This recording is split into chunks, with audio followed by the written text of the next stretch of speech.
my name is Todd Lammle, and welcome to Module 1 of a 14-module series covering the latest in the CCNA objectives. This first module is called Introduction to Internetworking, and will cover basic networking, which includes the difference between hubs, routers, and switches, the OSI reference model as Cisco sees it. I know all of us have heard about the OSI reference model, or if you haven't, you're about to. And of course, Ethernet networking. Now, each of these modules correspond directly to the chapters in my latest CCNA study guide.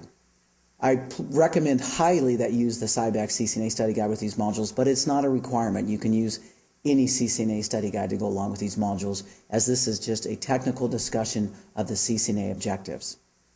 Let's go ahead and get started with Module 1, Introduction to Internetworking.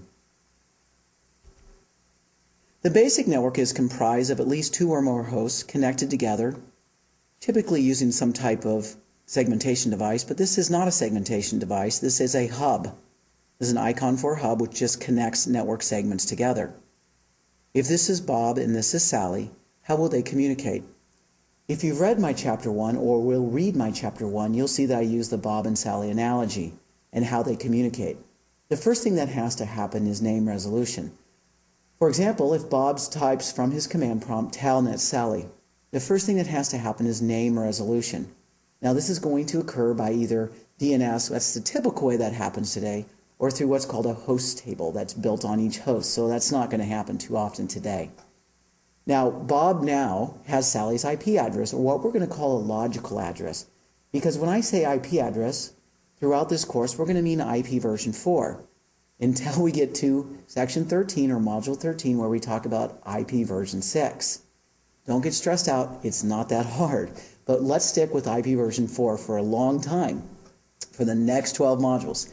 Anyways, so Bob has now resolved Sally's IP address and says, okay, I'm telnetting to Sally, her IP address is 1.1.1.1 or whatever it is. And for him to be able to communicate on the LAN, now this is an Ethernet network. If we're using a hub or even a switch, as we'll find out, this is called a LAN, local area network. And for us to communicate on a LAN, we cannot use logical addressing as an IP. We must convert the IP addresses or resolve them to a MAC address or hardware address. These are burned into each NIC card from the manufacturer. Now, you can override these, but typically we won't do that. So we'll typically use the hardware addresses that come with each PC when they come from the manufacturer. So now, how do we resolve the IP address to hardware address so I can communicate to Sally? Well, we're going to learn about that in Chapter 2, but just for the answer for now, it's called ARP, or Address Resolution Protocol. So Bob now has Sally's IP address, he has her MAC address, now he can communicate to Sally using this information. Now, this hub is just a multi-port repeater. It is not a switch, in other words, that we don't look at hardware addresses, we don't look at IP addresses, we just look at digital signaling. The basic internetwork is comprised of two or more LANs connected together using a router. This is a router icon.